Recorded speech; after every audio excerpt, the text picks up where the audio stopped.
Firoun's anger unabated. After the humiliating upset suffered by Firoun, marked especially in the submission of his sorcerers to the faith of Sayyidina Musa alayhi salam, Firoun and his chiefs became more stubborn and went deeper into disbelief and further away from the truth. The Quran tells us that his chiefs advised him not to let Musa and his followers make corruption in the land and induce the Egyptians to forsake Firoun and his deities. He assured them that he would slay the sons of the Israelites and spare their women so that he and his men could dominate them.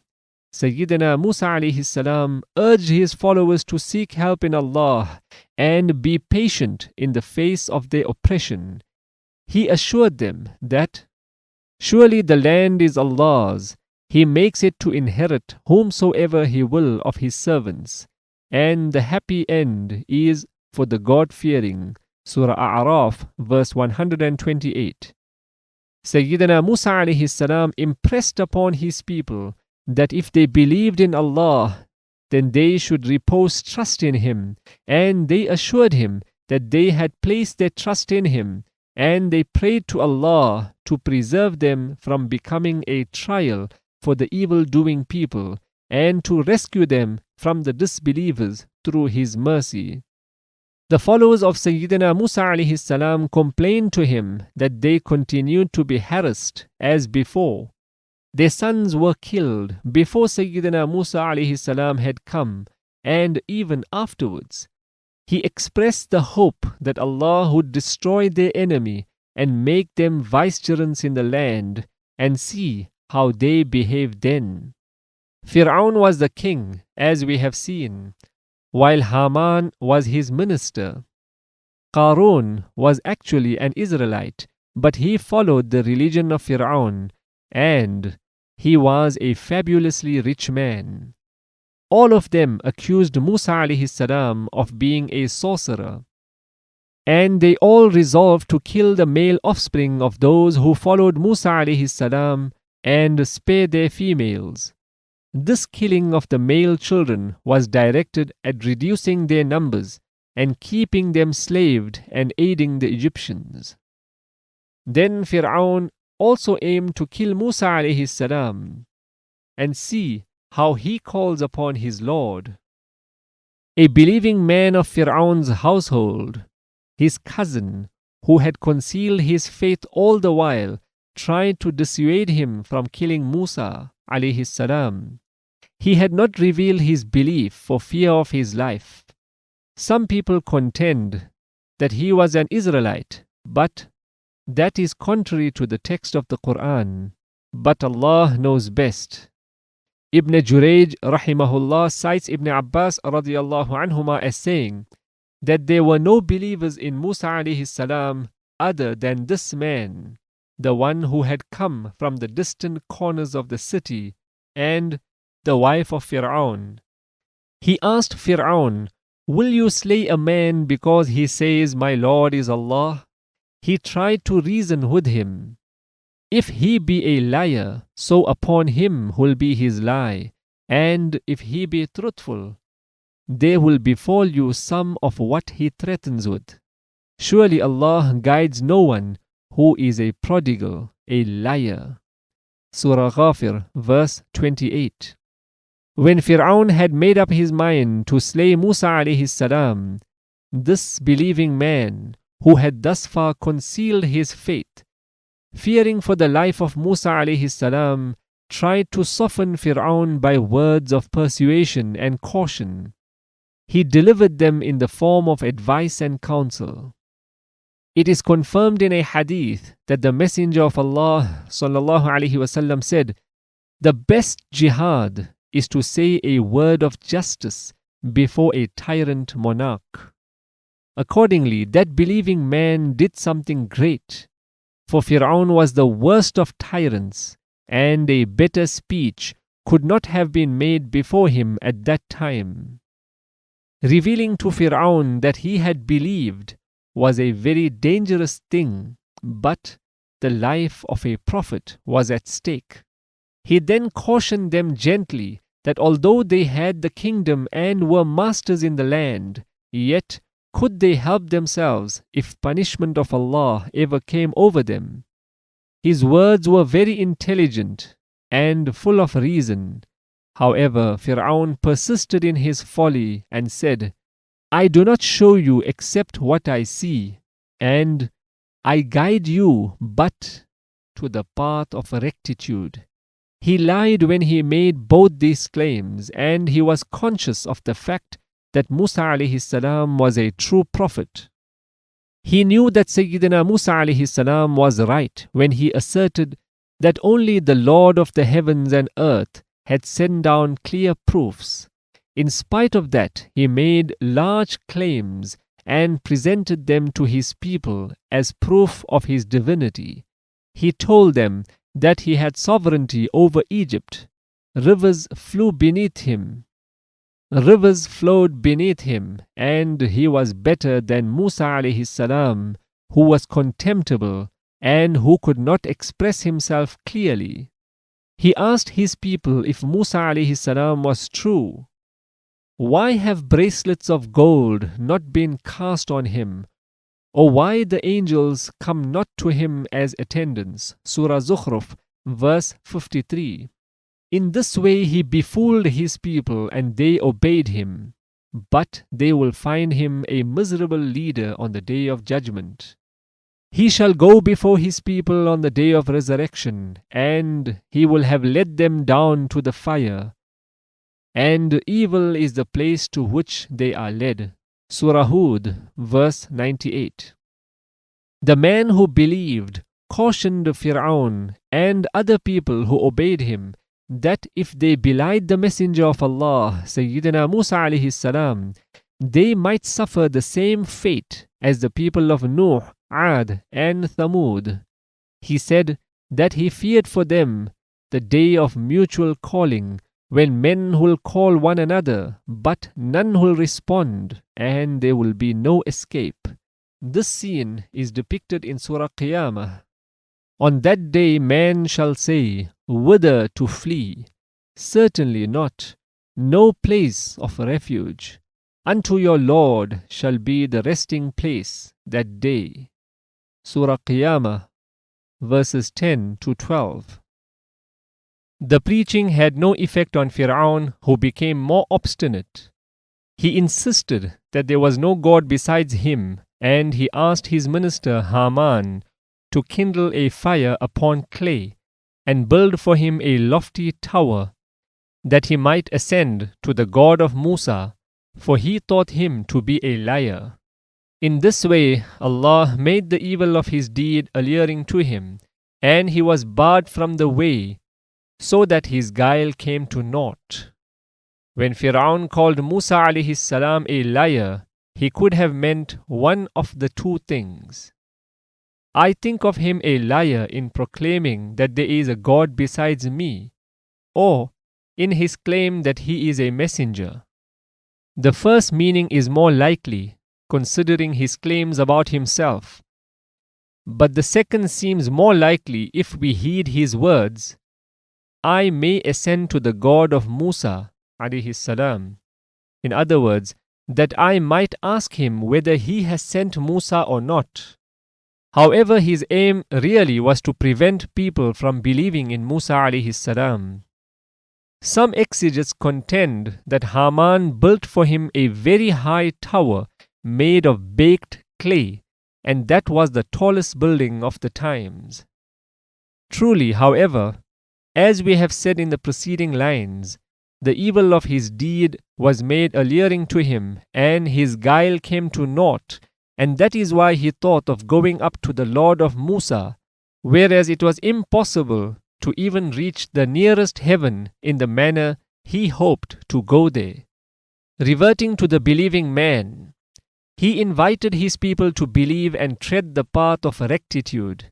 He impressed upon them that the life of the world was but a passing enjoyment, while the hereafter is the abode of stability. He told them that those who did evil in this life will be recompensed accordingly, and those who were righteous, believing men or women, would enter paradise, and will be provided unlimited sustenance.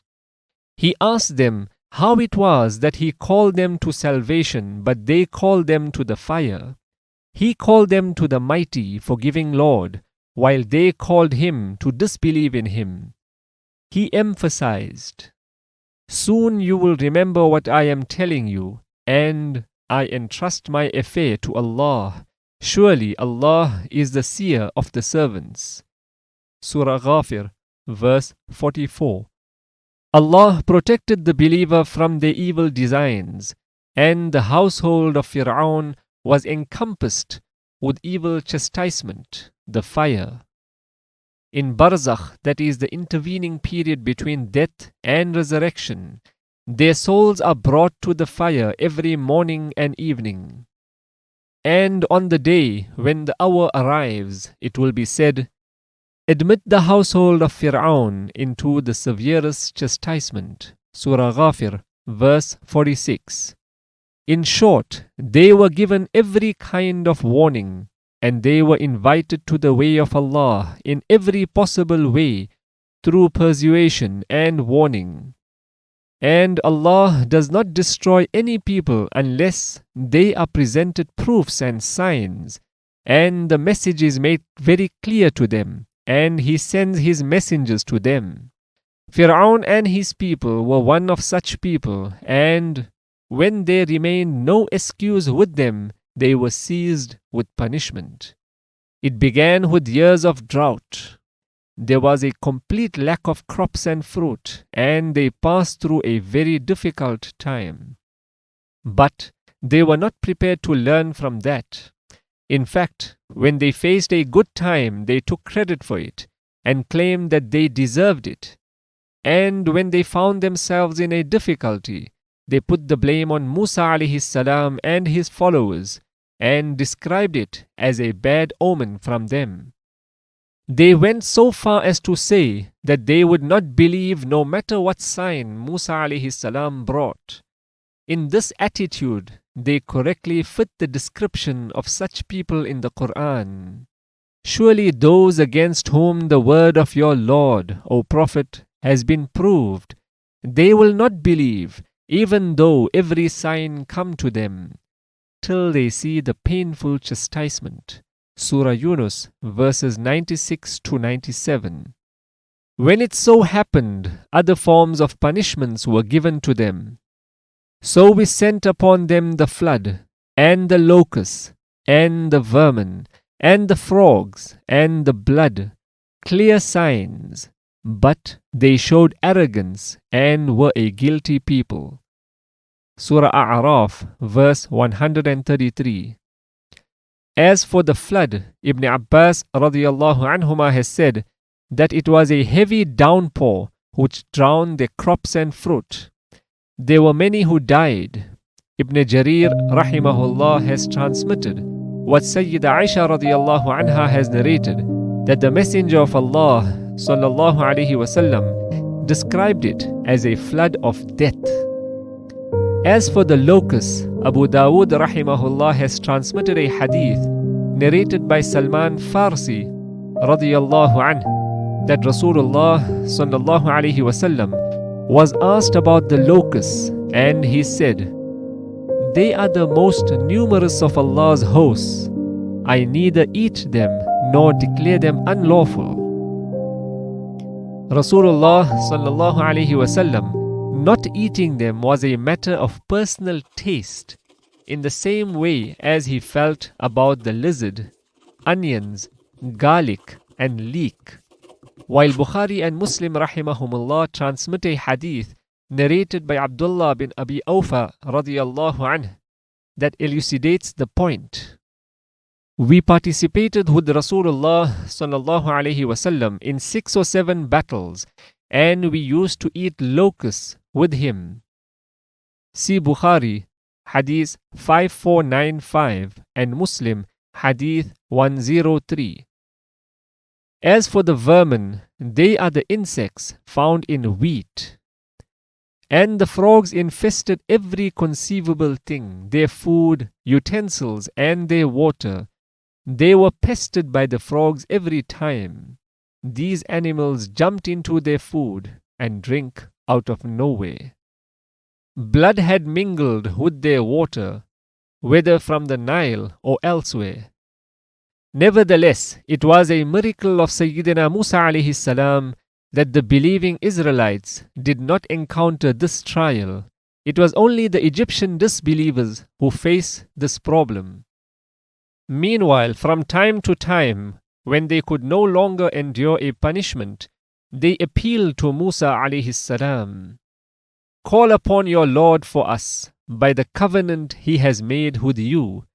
If you remove from us the plague, we will certainly believe in you, and we will let go with you the children of Israel. Surah A'raf, verse 134. Sayyidina Musa alayhi salam used to make the supplication for them, but they would fail to keep their promise. So every succeeding sign would be more severe and harsh, that they may desist. They were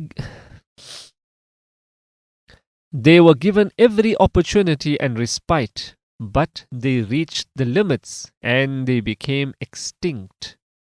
Whenever they appealed to Musa alayhi salam, they addressed him as as-sahir, that is sorcerer or magician. But this word was not derogatory in their times. Rather, their scholars were all sorcerers and called by this name. O sorcerer, call upon your Lord. Surah Zukhruf, verse 49. Destruction of Firoun and his forces. Sayyidina Musa alayhi salam and his brother Sayyidina Harun alayhi salam faithfully observed their duties and fulfilled their mission. The results, however, were not encouraging. As we have seen earlier, only 3 people believed in him. They were the wife of Firoun, the believer in the household of Firoun who had concealed his conversion and spoken courageously. Before Firoun and his chiefs. And the believer who rushed from the distant area and warned Musa alayhi salam of the conspiracy to kill him. The sorcerers had also believed, as we have seen. It is also said, however, that a large number of Egyptians, that is the Qabt or the Copts, had also believed, as borne out by this verse. So none believed in Musa except a few youth of his people, for fear of Firoun and his chiefs, lest they should persecute them. And certainly Firoun was mighty in the land, and surely he was of the prodigals. Surah Yunus, verse 83. The pronoun his refers to Firoun as the text bears out, but it is also held that it refers to Musa alayhi salam. The first contention is correct, however. These people had not revealed their belief because they were afraid of Firoun and his men. Allah then caused a way out for them, and He said, And we revealed to Musa and his brother, Provide for your people some houses in Egypt, and make those houses of yours a qibla, and establish the salah, and give glad tidings to the believers. Surah Yunus, verse 87. These houses were to be distinct from the houses of the Egyptians to make contact with them easy on the time of departure. To make them qibla is to make them mosques, that is masjids, or to offer prayer there often, as Mujahid, Abu Malik, Ibrahim Nakha'i, Rabi' and Dahak and Zayd bin Aslam and others have asserted. In that case, the meaning would be to frequently seek succor in salah from the intense hardship they faced. This is what the Messenger of Allah sallallahu alaihi wasallam did command.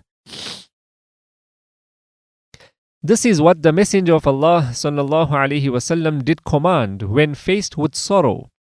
It is also said that because they were persecuted, they could not offer salah collectively, so they were commanded to worship at home. Then Sayyidina Musa alayhi salam